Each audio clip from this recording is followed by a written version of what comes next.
Movie का आगाज एक हाई सिक्योरिटी जेल से होता है, जहां एक बूढ़े आदमी जिसका नाम फ्रैंक पेरी है गहरी सोच में डूबा होता है। उसके चेहरे से साफ लगता है कि वो कुछ ऐसा करने जा रहा है जो उसने कभी पहले नहीं किया, कुछ बहुत हिम्मत और जुर्रत वाला।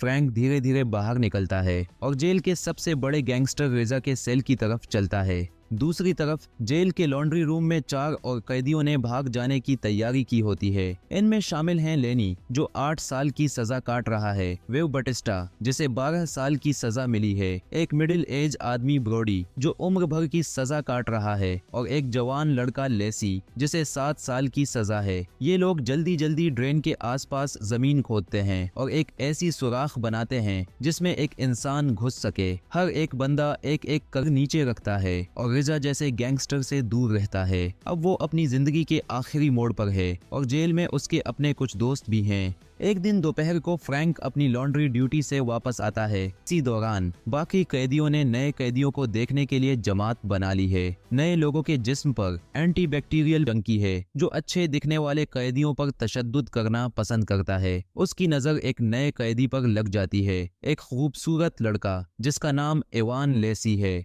कुछ ही देर बाद नए कैदियों को उनके सेल दिखाए जाते हैं और लेसी को फ्रैंक के साथ रख दिया जाता है। लेसी फ्रैंक से बात करने की कोशिश करता है, लेकिन फ्रैंक कोई दिलचस्पी नहीं दिखाता। उसी शाम एक मेलबॉय फ्रैंक के सेल में एक भूरा लिफाफा डालता है। फ्रैंक उसे कैजुअली उठाता है। पता चलता है कि फ्रैंक पिछले 14 साल से अपने घर वालों को, खासकर अपनी बेटी को खत लिख रहा है। उसे कभी कोई जवाब नहीं आया और वो समझता है कि शायद कभी आएगा भी नहीं। मगर फ्रैंक के लिए बहुत बड़ी हैरानी की बात होती है कि इस दफा लिफाफे में वाकई एक खत होता है, उसकी बीवी का। उसमें लिखा होता है कि उनकी प्यारी बेटी को ड्रग्स ओवरडोज की वजह से अस्पताल में भर्ती करवाया गया है। फ्रैंक का पूरा जहान हिल जाता है। उसे महसूस होता है कि जिसे वो सबसे ज्यादा चाहता है उसकी जिंदगी खतरे में है। बहुत परेशान हालत में फ्रैंक कुछ घंटों बाद जेल के चैपल में चला जाता है। एक गार्ड जो फ्रैंक के साथ नरमी से पेश आता है दरवाजा खोल देता है। हालांकि ये वक्त चैपल का नहीं होता। वो फ्रैंक को कुछ तन्हाई भी दे देता है। फ्रैंक कन्फेशन बॉक्स में जाता है, अपनी जेब से वो खत निकालता है, टूट जाता है और कहता है कि उसे अपनी बेटी से मिलना है। अगली सुबह जब फ्रैंक लॉन्ड्री ड्यूटी में होता है तो उसकी नजर एक अजीब चीज पर पड़ती है। लॉन्ड्री रूम की है। वो अपने पुराने दोस्त ब्रोडी के पास जाता है और पूछता है कि क्या ये वेंट्स सीवर सिस्टम से मिलते हैं जो जेल से बाहर जाता है। ब्रोडी पहले हैरान होता है कि फ्रैंक ऐसे सवाल क्यों कर रहा है, लेकिन जब फ्रैंक अपनी बेटी का खत दिखाता है और बताता है कि वो किसी भी वक्त मर सकती है तो ब्रोडी समझ जाता है कि फ्रैंक अब जेल से निकलना चाहता है। ब्रोडी, जो कि पहले भी जेल के नीचे सुरंग खोद चुका है, उसके पास जेल के स्ट्रक्चर का काफी इल्म होता है। वो फ्रैंक की मदद करने के लिए मान जाता है क्योंकि वो भी उम्र भर की सजा काट रहा होता है।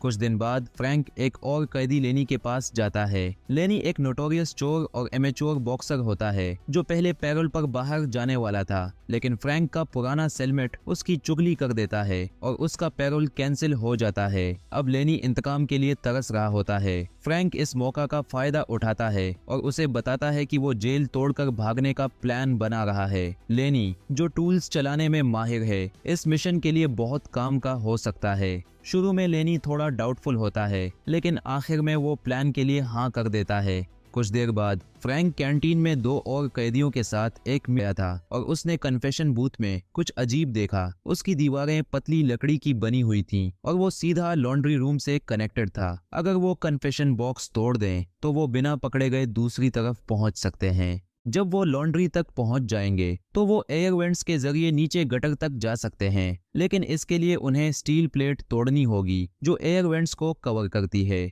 उसी रात जब जेल की लाइट्स बंद होती हैं, लेनी काम शुरू करता है। वो अपने कमरे की कुर्सी से मेटल पाइप्स निकालता है और उनके ऊपर एक छोटी बोल्ट फिट करता है। उम्मीद है कि ये टूल स्टील प्लेट काटने में मदद करेगा। दूसरी तरफ फ्रैंक जेल के सबसे बड़ा कैदी एक 6 फुट का चैलेंज दिया है।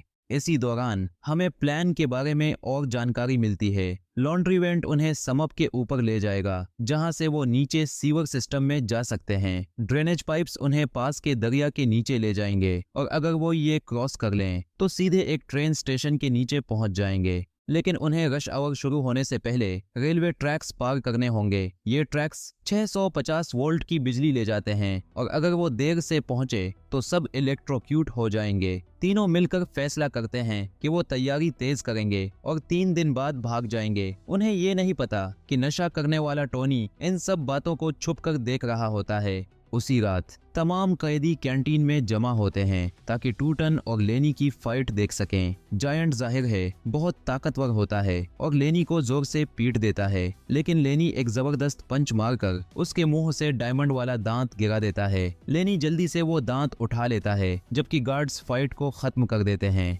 बाद में जब सब सो रहे होते हैं, लेनी उस डायमंड को अपने बनाए हुए टूल के बोल्ट पर चिपका देता है। सीन वापस प्रेजेंट में शिफ्ट होता है जहां कैदियों का ग्रुप वॉशिंग मशीन के पीछे वाले एयर वेंट तक पहुंच गया होता है। लेनी अपने टूल पर लगे डायमंड के तेज किनारे से स्टील प्लेट काट देता है। सब लोग दूसरी तरफ निकल जाते हैं जहां उन्हें सीवर नजर आता है। अब उन्हें सीवर के अंदर काफी दूर तक जाना होगा ताकि वो उस दरिया के नीचे से गुजर सकें जो जेल के पास बहता है। वापस माजी में तमाम कैदी कॉमन शावर रूम में नहा रहे होते हैं। टोनी, जिसने वो सारी प्लानिंग देखी थी, फ्रैंक के पास आता है और पूछता है कि सब ठीक है या नहीं। साफ लगता है कि उसे शक हो गया है कि बूढ़ा आदमी कुछ छुपा रहा है। फिर वो फ्रैंक से कहता है कि अपने सेल का दरवाजा खुला रखे क्योंकि वो अगले दिन आएगा। बाद में फ्रैंक अपने दोस्तों को ये बात बताता है और सबकी हिम्मत टूट जाती है। सबको पता है कि टोनी को कोई नहीं छू सकता क्योंकि वो जेल के सबसे बड़े गैंगस्टर रिज्जा का भाई है। अगर वो चुप बैठे रहे तो उनका प्लान जरूर फेल हो जाएगा। इसीलिए फ्रैंक सजेस्ट करता है कि किसी तीसरे आदमी को अपने ग्रुप में शामिल किया जाए जो टोनी का मसला हल कर सके। वेव बैटिस्टा, ये कैदी जेल में नशा करने वालों को छोटी छोटी डोजेस देता है। ये गवर्नमेंट का एक प्लान है जिसमें एडिक्ट्स को धीरे धीरे नशा छुड़ाया जाता है। अगले दिन दोपहर फ्रैंक बैटिस्टा से जेल की लाइब्रेरी में मिलता है। वो चाहता है कि ये ड्रग लॉर्ड टोनी को किसी भी तरीके से चुप करवा दे। बदले में फ्रैंक उसे जेल से आजादी देने का वादा करता है। बैटिस्टा फौरन राजी हो जाता है और एक डार्क प्लान देता है। वो जहर मिलाकर नशा तैयार करेगा और लैब से छुप कर निकालेगा। अगले दिन फ्रैंक ये जहर भरी ड्रग्स टोनी को दे देगा। सीन अब वापस आज के वक्त में आता है जहां कैदियों फ्रैंक, लेनी, ब्रॉडी और बैटिस्टा किसी तरह दरिया को पार कर लेते हैं। वो दूसरी तरफ निकलते हैं लेकिन देखते हैं कि पूरा सीवर सिस्टम एक कंक्रीट की दीवार से ब्लॉक हो चुका है। गुस्सा भड़क उठता है क्योंकि उनका पूरा प्लान उनकी आंखों के सामने बिखर जाता है। लेनी, जो कि लेसी से बहुत नाराज लगता है, उसे दीवार की तरफ धक्का देता है और मुक्का मारता है। लेकिन जब नया कैदी झुकता है तो लेनी का मुक्का कंक्रीट में लगता है और एक सुराख बन जाता है।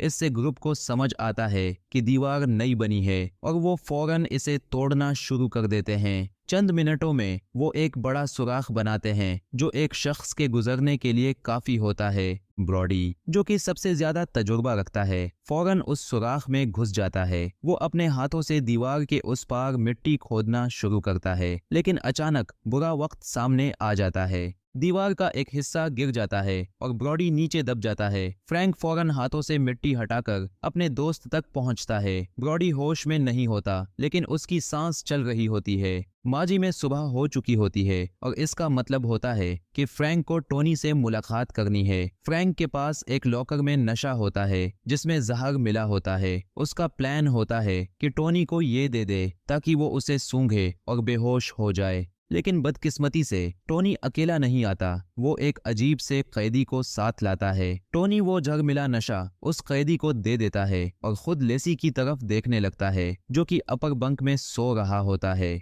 जाहिर होता है कि टोनी लेसी में दिलचस्पी रखता है और उसे नुकसान पहुंचाना चाहता है, लेकिन नया कैदी मुकाबला करता है और टोनी को पास वाली कुर्सी से मार देता है। वो अजीब कैदी ये सब देखता है और फौरन वो नशा लेकर भाग जाता है। टोनी इतना जख्मी होता है कि सेल से निकलता है और सीढ़ियों से गिरकर मर जाता है। दोबारा आज के वक्त में कैदियों का ग्रुप ब्रॉडी को उठाए आगे बढ़ता है। वो एक पुरानी ट्रेन स्टेशन तक पहुंचते हैं और समझते हैं कि वो सही रास्ते पर हैं। लेसी फ्रैंक की मदद करना चाहता है जो कि पेट से बहुत ज्यादा खून बहा रहा होता है, लेकिन फ्रैंक सबको कहता है कि आगे बढ़ते रहो। इसी वक्त उन्हें कुत्तों की आवाजें सुनाई देती हैं और वो समझ जाते हैं कि पुलिस उनके पीछे है। अब ये जिंदगी और मौत का मामला बन चुका होता है। वो ब्रॉडी को बेहोशी की हालत में छोड़ देते हैं और अगली रुकावट पार करने के लिए भाग जाते हैं, एक छोटी लेकिन गहरी झील। ये काम मुश्किल नहीं होता, लेकिन लेनी को तैरना नहीं आता, इसलिए वो तकलीफ उठाते हैं। हर मुश्किल के बावजूद वो अपने आप को खींचकर झील पार कर लेते हैं और ट्रेन ट्रैक्स तक पहुंच जाते हैं। माजी में रिजा फ्रैंक के सेल में आता है। पता चलता है कि लेसी को अकेले सेल में डाल दिया गया है टोनी के कत्ल के इल्जाम में। वो अजीब कैदी जो इस लड़ाई का गवाह था, उसकी भी जहर मिला नशा लेने की वजह से मौत हो चुकी होती है। रिजा पूछता है कि उसके भाई का असल में कत्ल किस तरह हुआ। वो फ्रैंक को धमकी देता है कि उस रात उसके सेल में आए और सब कुछ बताए, लेकिन फ्रैंक और उसका ग्रुप उसी रात भागने का प्लान बना चुके होते हैं। तैयारियां शुरू हो चुकी होती हैं और सब अपने अपने मुकामात पर जा चुके होते हैं। इसी दौरान फ्रैंक को विजिटिंग रूम बुलाया जाता है, जहां वो अपनी बीवी से मिलता है। उसे ये सुनकर दुख होता है कि उसकी बेटी उसी सुबह मर चुकी होती है। ये सुनकर फ्रैंक बिल्कुल टूट जाता है। उसके भाग जाने की वजह खत्म हो चुकी होती है। फिर से आज जब एक ट्रेन तेजी से उनकी तरफ आती है, बातिस्ता उसकी मदद करने की कोशिश करता है, लेकिन देर हो चुकी होती है। दोनों ट्रेन के नीचे आकर कुचल जाते हैं। इस दौरान फ्रैंक और लेसी मुश्किल से बच जाते हैं। वो साइड पर झुक जाते हैं। वो दोनों स्टेशन तक पहुंच जाते हैं। आज़ादी मिल चुकी होती है। वो कपड़े बदलते हैं और लेसी फौरन वहां से निकलता है। फ्रैंक खुशी से वो सीढ़ियां चढ़ने लगता है जो उसे लंदन की गलियों तक ले जाएंगी। माजी में फ्रैंक फैसला करता है कि अब उसके पास भागने की कोई वजह नहीं। वो अपने सेल वापस जाकर लेसी से बात करता है। फ्रैंक उसे पूरा प्लान बताता है और कहता है कि वो उसकी जगह भाग जाए। मूवी फिर पहले सीन पर आती है, जहां फ्रैंक रिजा के सेल में चला जाता है। वहां वो बेवकूफ बनाने वाली बातें करता है ताकि उसके दोस्त लॉन्ड्री रूम में सुराख बनाने का वक्त ले सकें। फ्रैंक रिजा को गालियां देता है और उसे बुज़दिल कहकर उसका मजाक उड़ाता है। ये बात गैंगस्टर को गुस्से में ले आती है और वो फ्रैंक को छुरा मार देता है। थोड़ी देर बाद गार्ड्स वहां आ जाते हैं और फ्रैंक को पहली मदद देते हैं, लेकिन फिर ये पता चलता है कि फ्रैंक सिर्फ हेलुसिनेट कर रहा था। उसे सिर्फ ख्याल आया था कि वो लॉन्ड्री रूम तक पहुंच गया। असल में उसके दोस्तों ने प्लान आगे बढ़ाया था, जबकि फ्रैंक वहां रुककर उनके लिए वक्त ले रहा था।